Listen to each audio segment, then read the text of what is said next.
Good evening and welcome to Chosen Hill School and to the Year 7 Parents Information Evening. My name's Kirsten Harrison. I have the privilege of being the head teacher here at Chosen Hill School, and I'd like to introduce you to my senior team. Mr. Jonathan Bargett is Deputy Head Teacher, and he has oversight of all the pastoral and student wellbeing systems within the school. Mrs. Salayan is our Deputy Head Teacher who oversees inclusion and aspects of curriculum organisation. Mr. Winston Witham, Assistant Head Teacher, is in charge of tracking progress and ensuring students are achieving the way they should be. And Miss Hanwell, Assistant Head Teacher, is in charge of ensuring that we've got everything going on in the classroom in terms of teaching and learning to the best that we can achieve.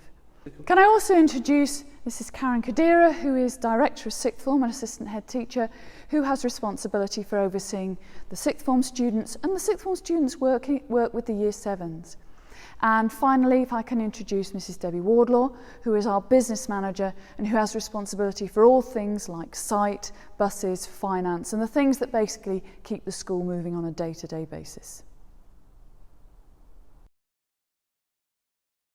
Good evening, everybody. My name is Miss Moss and I'm Year 7 lead. Year 7s have had a fantastic start to their time at Chosen Hill. I'm just going to talk through a couple of things that they have achieved so far. They've nearly done a 2-week cycle. They've experienced lots of different lessons. They've met most of their new teachers now, and have already been producing some fantastic work. There's some examples of the screen of some drama work that they've done, some geography and some history work, and also some artwork that they've been doing with their sketching. Every month I will be sending out a Year 7 specific newsletter to parents and guardians and also the students as well. It will be information about upcoming events, dates to remember, things that are happening during that month, attendance totals, merit totals, and then lots of information from the students. I'll be asking them about their monthly reading recommendations and different things like that. I'd like to take the opportunity this morning to tell you a little bit about how the school's operating at the moment, as well as the direction of travel. You'll know that we've had to put in place a series of different measures to ensure that we are keeping staff and students safe at the school. And I just wanted to tell you about some of the main changes that we have had to make. Now, clearly we want our Year 7 to have an experience that is as close to it as it would be ordinarily, but we've had to make some changes, and one of the key changes is around where they get to eat their lunch and where they get to have a snack at break time. At the moment, all Year 7 are in the canteen at break and lunchtime, and they are the only year group in there. And obviously, ordinarily, we would have all year groups going through the canteen. So they've got quite a luxury experience at the moment, being able to use the school canteen just as one year group. But I think one of the things that is less positive, but which is about keeping them safe, is that we've had to make very specific social spaces for each of the year groups in what we are calling year group bubbles. And this means that Year 7 have the canopy area outside of the canteen, an area just back from that which includes a part of the field, and around the front of the lower school hall. And that space is perhaps a little bit smaller than we would really like them to have as their social space. And again, it means that they're not able to interact with the older students in the school. So it's a little bit of a different experience from what they might expect in a large secondary school. But I think it does have the benefit of giving them the opportunity to get a feel for the school and get a bit used to the new routines, hopefully before at some point we can return to the whole school community working together. I have to be honest with you, however, that one of the difficulties of the year group bubble system and some of the guidance that we have to comply with means that we have got less access for Year 7 to the specialist rooms. I'm talking about things like science labs, DT rooms, art rooms. We have tried our very best to ensure that they have access to IT, to design technology, but science is one of those areas that is going to be quite difficult for them to get involved in practical work. And I know, and you know, that that's going to be one of the key things that they're going to enjoy about science. But we are keeping mindful of whatever they're not being able to access at this time because of those arrangements, and we will make sure as soon as we possibly can that they've got access to those specialist facilities. And PE as well, you'll know that the youngsters are coming to school with their PE kit on the days that they've got PE. And we are looking at some systems and some arrangements that might enable us to have the students using the changing rooms. Obviously, as I'm sure you can appreciate, in terms of keeping students safe, that's our absolute priority. But we're looking at ways in which we could ensure that students will be able to change during the school day. Now, that's not ready as yet, but it's work in train. And I know you might be concerned that your children are going to be coming to school in the colder and darker months, and you perhaps won't want them to be coming to school in PE kit. But we are looking at that arrangement for later in the term. We also had some technical difficulties at the beginning of the year around the students doing their biometric registration. We think we've got that pretty much sorted out now, but we haven't as yet moved to biometric payment, because we want to ensure that the students are in really, really good routines about sanitising their hands and following the protocols about keeping safe using the biometric system before we move to that process. And you'll know as well from the guidance that I sent out in the summer that whilst we pride ourselves as a school on having a very broad and rich extracurricular offer, we have suspended that for the time being, once again, just to give students and staff actually an opportunity to get into the new routines, get into how the school is organised now, and to think about how we could translate some of the social distancing rules we've got about teaching and learning into that broader offer.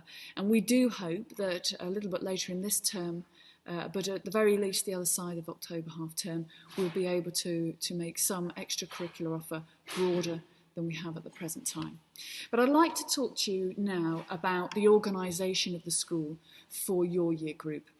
Each of the phases at school has a senior progress coordinator working with year groups in that phase, and Mr. Matt Day, who you see photographed here, works with Year 7, supporting Miss Moss and Year 7 learning mentors in terms of ensuring that our Year 7s have the best possible start to their time here at Chosen Hill.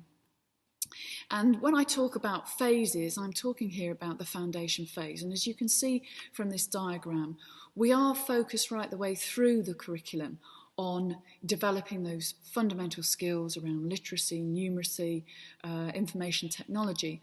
But we put a particular emphasis on that in the Year 7, what we call the transition year, and the Year 8 foundation year, because quite clearly, as I'm sure you will recognise, those literacy and numeracy skills are at the foundation of their success as they move up through the school, and we want to ensure that they are utterly secured in those basic skills before they move forward into what we call the GCSE preparation phase. The team that will be working with your year group alongside Miss Moss, who you can see pictured here, are the Year 7 Learning Mentor team, and they are the first port of call, and Miss Moss is going to talk to you a little bit later on in this presentation about their role and the sorts of things that they will do to support your children as we move through Year 7. Another key member of staff who you may wish to be in contact with at some point is Mrs. Kate Stoneman, who is our Learning Inclusion, or some might call it SENCO lead, whose key role is ensuring that any students who perhaps need additional support or additional provisions to ensure that they can access the curriculum and be as successful as they have the potential to be, she and her teaching assistant team work on ensuring that we put all those provisions into place. But I want to talk also about the direction of the Traveller School.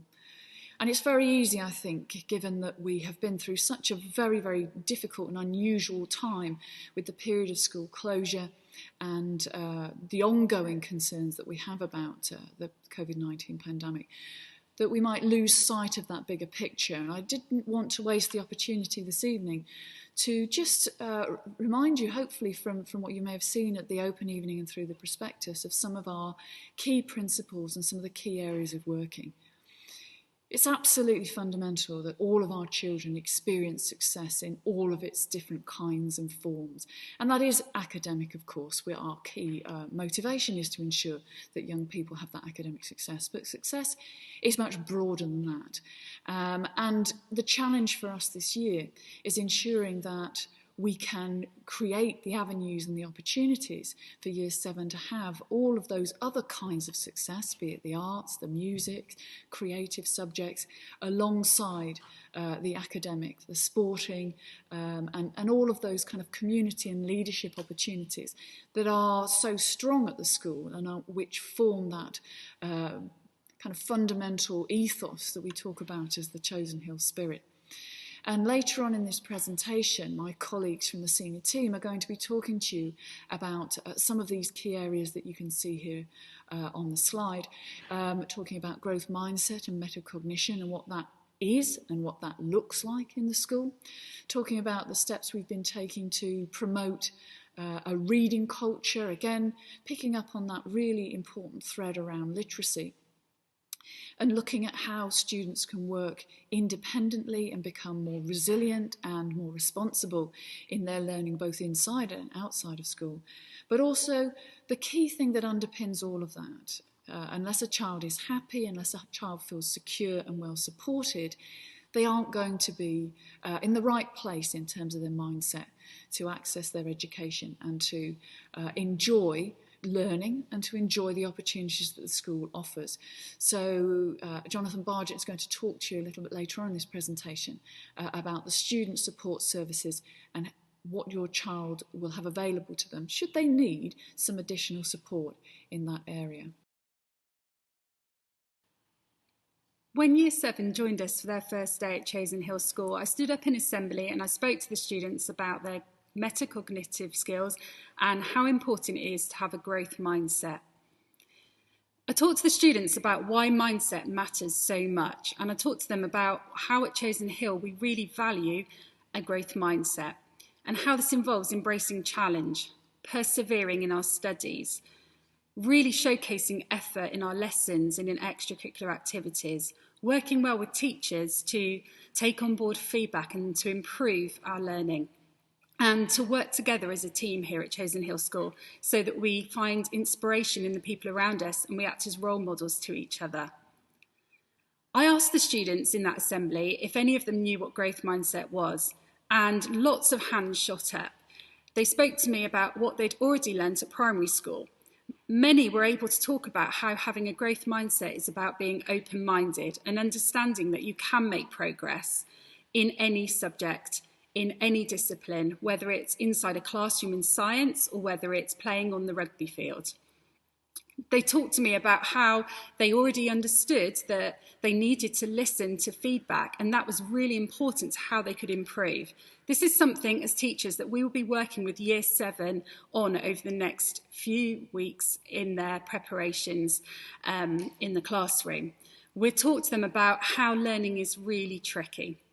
Now, the idea of growth mindset comes from Carol Dweck's research, a professor at Stanford University. She, in her research, talked about how those people who are successful in learning have a growth mindset, whereas those who aren't have a fixed mindset, that they don't have that open-mindedness and they think that failure will stop them in their progress.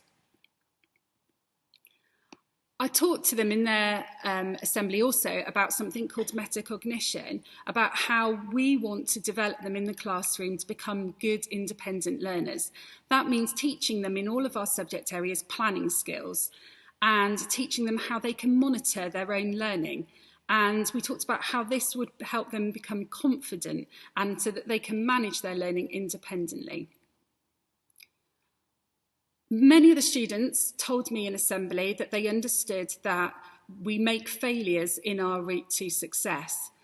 The learning process is a really tricky one. It is challenging. We talked to students at Chosen Hill about how that's normal, about how the route from not knowing something to knowing something can be messy, that actually we don't always get it right the first time, and that's normal. It's part of the learning process. We really value growth mindset at Chosen Hill School. It's part of our school systems and our culture. Our teachers will talk about it with Year 7 in the classroom, and we reward it when it comes to handing out rewards and recognising that success. We talk to students about not knowing it yet, and there are first attempts in learning, and that having a grit or a character in which we show a spirit will help them to make their improvements. Part of having a growth mindset is also developing a reading culture. There is a strong link between academic success and reading. Research by Renaissance Learning found that the average reading age of a Year 11 pupil is 13 years, but the average reading age of a GCSE exam paper is 15 years. We want to support students in improving their reading comprehension skills and their literacy, and we recognise that reading also has a link to mental health. That being able to pick up a book and lose ourselves in that book is a really healthy thing to do. At Chosen Hill, we'll be talking to Year 7 about reading in their learning mental time, also in their English lessons and across the whole curriculum. There is an accelerated reading programme in place in which Year 7 will be encouraged to read and will be tested on their reading age regularly. They will be given support so they can choose appropriate books and so that they can see the progress they make. Teachers will be talking to them regularly about what reading choices they're making and encouraging them to pick up a book as a hobby, both inside school and outside school. I'd like to talk about the Student Support Service and the wider help that they can give you during your time at Chosen Hill School. At Chosen Hill School, we look at mental health and physical health as the same continuum. We are very proactive in supporting students in having a mental well-being. We're very fortunate to be an early adopter school for Young Minds Matters, and we have a mental health support team working in the school to support our students with their mental health. The mental health teams are building on the support that we've already got in place, and you can find much information on the school website all about mental health and what we're doing. But they're also helping students in particular ways. So, for example, we're having targeted mental health where mild or moderate mental health concerns can be supported by practitioners, and more specialist help where we can signpost students to outside agencies and further help with that. It's like thinking if a child has got a headache, they would take a paracetamol. If a child has got a worry, they need to talk it through. And that's the kind of aspect that we talk about in terms of mental health at this school. Linked to that and linked to further support in the school, I want to introduce you to two members of staff. Mrs. Maureen Shearman is our Student and Family Welfare Officer. And there are times when students will find difficulties at school, or there may be times when families are having struggles of their own. And so Mrs. Shearman is the particular member of staff who will help support families, particularly if they're working with other agencies outside of school. Miss Lisa Comer is our Behaviour Learning Officer, and she works in the Inclusion Support Room. And that's a provision that we have in place for students who at times may not want to access mainstream curriculum. They need a little bit of help or have an adapted timetable. And that provision is in there to support those students, to help them back in and to get them back into mainstream learning. I want to talk to you about attendance and why attendance is really important in this school. And I think it's really important to talk about this under the current context of the COVID-19 pandemic. There's no doubt that data will show you that any child who misses school, it has an impact on their education. It goes without saying. And we can make a strong correlation between the results of students who attend well and the outcomes they have at the end of their time at Chosen Hill. So we are really emphasising to you right from the start that attending school every day is really important. And even during the winter when we've got those niggles and little bugs and things, it's really important that you encourage your child to attend. And I know there's a confidence issue at the moment, but I want to assure you that this is the environment at this school is safe, and we want our children to attend and to attend thoroughly throughout the winter and spring and summer. Punctuality also matters, and I think it's really important we explain this at the moment, because we have made some changes to the school. When your child arrives to school, they do not enter the buildings. They go straight to their year group bubble social area where they're part of a roll call. And so it's very important that they arrive on time, because we need to get the students into school safely in their year group bubbles. And so therefore any child coming to school later than that, there's a danger of cross-transmission. So we really, really encourage you to leave school on time, to make sure, leave home on time, to make sure you get to school on time. It goes without saying that any child who's late at school or late to lesson is impacting the learning on others. So it's something that we monitor regularly on a regular basis. Now, two other members of staff who will really help you with these aspects.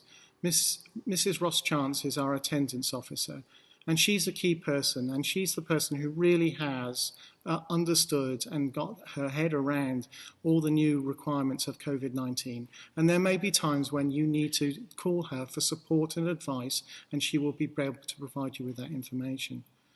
Mrs. Helen Davies, on the other hand, can offer you further help at home. You know, we often sometimes have families where children are having difficulties getting to school. And Mrs. Davies will support that child in school, but also make home visits, and that's really important as a need. I'm going to change tack now. I want to move on to something called the School Gateway. And it's really important that you download this app, and I'll show you how to do that on the next slide. It's our key system of communicating with you via text, email, and School Gateway. It's also has the ability to allow you to pay at school as well for in our cashless system. And we'd like to encourage you to use this app as an option if you can. You're very used to downloading apps, so you just access it. It's called the School Gateway, and you can download it on the Apple Store or Google Play. I want to move on to some of the other school systems now, please. Aspins is our catering company. They're an outside catering provider, and they have made a significant work to ensure that your child still can eat safely and has adequate food during these different times, particularly as we operate in these social bubbles. But they still do a range of food, and they're still very supported. And if your child has a special dietary requirement, please contact them via the school reception, and they will support you in that way. We are a cashless school, and we welcome your support in that matter. And the school catering is biometric, or you can do it by PIN, and the pupils will be organising that so they can be able to do that moving forward. Our parents' evenings are going to be different this year. Our appointments have always been an online booking system, but where we've changed, obviously for safety purposes under this COVID-19 pandemic, that our parents' evenings will be remote. And further information about that will follow, so you know exactly what to do and when to do that. I want to move on to something called Show My Homework. Your child will have been introduced to that, and it's actually a key area of the school because all the homework from school is organised through this. And it's particularly important, and it was important when we were in a lockdown previously, because many of the students were accessing their schoolwork from this. You can follow the system. It's about getting started, and the students will be given a PIN, and you will have a parent PIN, and you can follow the instructions, and it's all quite clear and how to do it. But it's a really good way to look at the calendar, to look at your homework for your child, to be able to monitor what they're doing and not doing, and really take an active part in their education through this app. And it monitors the homework, and you can see the grades they're getting. There's some really good tutorials on this. You just need to go to YouTube and type Show My Homework, and you can get a variety of tutorials for parents and students. New this year on Show My Homework, you'll also be able to log on and look at your children's conduct and behaviour, and also rewards points. And that's something that we will be progressing, and further information about that will follow. Thank you. Good evening. I'd like to talk to you about how we track your child's progress and how we report that to you. There are several external tests that your child will take when they join us in Year 7. The first of which is the CAT tests. These are a series of problem-solving and thinking tests which are around words and space and numbers and shapes, and it gives us a really good indication about where their strengths and weaknesses lie in these areas, and the teachers can use that in terms of planning their lessons. We also do a reading test and a spelling test as well, and the reading test is closely linked to the Accelerated Reader programme that you can learn about later on. We set targets in Year 7 in order to track the progress of your child. It's really important that we know whether they're making good progress and that you know whether they're making good progress over their time here. So we set them targets so we can monitor against that how they are doing. Ordinarily, we'd use the SATs results from Year 6 to set aspirational but achievable targets which they will be working towards by the end of Year 8. Clearly, because they didn't do the SATs this year, we've got to use a different way of doing that. So we're going to use the CAT tests and also the teacher assessments from Year 6, and those will be used to set targets for your child. You'll get 4 reports home which will inform you how they are doing. The first report home will focus on their attitude to learning and their attitude to homework, and the slide following this will just give a bit more detail on what that means. But the real focus isn't just on how they are behaving in class, but it's their attitude to learning, the way in which they respond to feedback, the way in which they're doing their homework. It's not just about how well they are behaving. So that first report will focus purely in each of their subjects on their attitude to learning and their attitude to homework. When they get their second report home, it will also include the targets and progress statements for English, Maths and Science. So you'll know in those core subjects how they're doing compared to their aspirational targets. So you'll see one of 4 statements written against those subjects under the progress heading. They'll either be making above expected, or working towards their target, or they may be below expected. If you've got any concerns about how they're behaving, then you should contact the relevant teacher in the first instance. The other thing that we'll have in their report is also a key area for improvement. So it's not just good enough to know, well, where they're at the moment or where they're even supposed to go to, but the key thing is they need to know how to get there. So that key area for improvement will give a very specific way in which they can improve. And you can see 2 examples on the slide. On the third report home, you will have a full report for each subject containing all the progress statements, so you'll know how they're progressing in each of their subjects, as well as a key area for improvement in all of their subjects. And in the last report of the year, you will also have a grade from their assessment week. So in term 5, at the end of term 5, into term 6, they will have an assessment week, and the date will be put out to you well in advance, and the students will be prepared for those tests in that week, and you will get in that last report the grade that they achieved in each of their subjects. Just to go back to the attitude to learning and attitude to homework, just put a bit more detail on this slide on how they actually show that exceptional attitude to learning, which we're striving for them to achieve. So it's about actually not just actioning what the teacher wants them to do every lesson, but showing that really positive growth mindset, making sure when they get feedback from the teacher that they really act on it.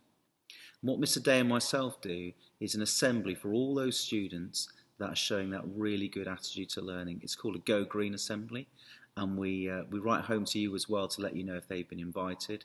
And we have some good fun in that assembly. We do some challenges, we have some prizes, and we really reward those students for showing that fantastic attitude throughout all their subjects. The last thing that I want to mention is how we stretch and challenge all our students in Year 7. And you can see on the slide that there are a number of different ways in which we do that. We've run the Brilliant Club for our students last year, which is an opportunity for some students to go to university, to work with them, to have visits and do some tutorials. We set up our Debating Club last year for Sixth Form, and we'll look to introduce a similar thing for Year 7 this year. We also want to put on a programme of masterclasses as well to really challenge and inspire those students to want to learn more about specific subjects. We have other things like STEM Club and also a Maths Club that are going to be in place that again are going to give that real stretch and challenge for all of our students here. I'd like to now talk to you about the learning mentor time and support that we have at Chosen Hill School. It is one of the most important things that I think that we have here, and it is run really well throughout the whole school. The learning mentor for your child is the first person that they see at school, and it's the first person that gets them off to that great positive start that we always want. Learning mentor is the first point of contact for parents, and later on you will be able to see the email addresses if you haven't already got them. They play a crucial role in providing many things for our students. They provide challenges, they establish routines, they model the behaviour and the respect, responsibility and resilience that we want to see from all our students at Chosen Hill. Not only do they do this, but they help develop organisational skills and independence, which are key life skills for when students throughout their time at school, but also when they leave. They play a key role at the moment in providing that role in lining them up in the mornings, making sure that they are ready to start their day at school. One of the most important things they do is they check students' uniform, and they check their top 10 equipment. They need all of this equipment to have a good day at school. The most essential thing that they need in their top 10 is their reading book. They do this at the start of every lesson, and this is so that we can establish that good reading that we need in school. The Learning Mentor programme looks like this. On a Monday, we have a remote assembly that is delivered by myself or other members of SLT, and it has a different theme every week.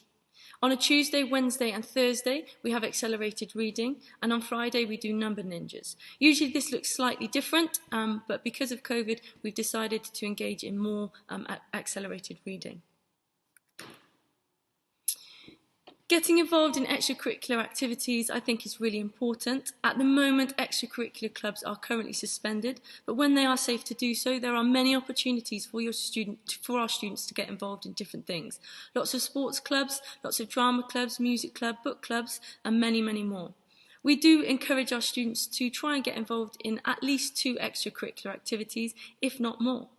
There's lots of opportunities for them to get involved in year councils and also school councils. They want to make that difference in school. There's been a few questions about the PE kit expectations. On the days that the Year 7s have PE, they will need to come into school in their PE kit. The boys will always come in their green rugby kit. So that is a green top and black shorts. They must wear their blazer, and they must also bring trainers with them. They need to wear their school shoes, and they were changed into trainers or rugby boots, depending on the activity that they are doing. Girls is their white hoodie, their white polo shirt, their black skort, and red socks or white trainer socks. Leggings are optional, but we have seen a big uptake on this over the past few years. Again, blazers must be worn over the top of their hoodies and their school jumpers as well, and their school shoes as well, sorry. Not only are students involved with the Learning Mentor group, they are also involved in the house system. We encourage them to be involved in a wider range of activities for their house. It becomes very competitive, and it is a tradition that has been at Chosen Hill for years. Our houses are Macefield, Carn, Scott and Whittle, and depending on your child's Learning Mentor group, that is the house that they are linked with. On this slide, there are the contact details for your child's Learning Mentor. These will be available on this PowerPoint for however many times you would like to view them. Thank you for joining us for the Year 7 Information Evening.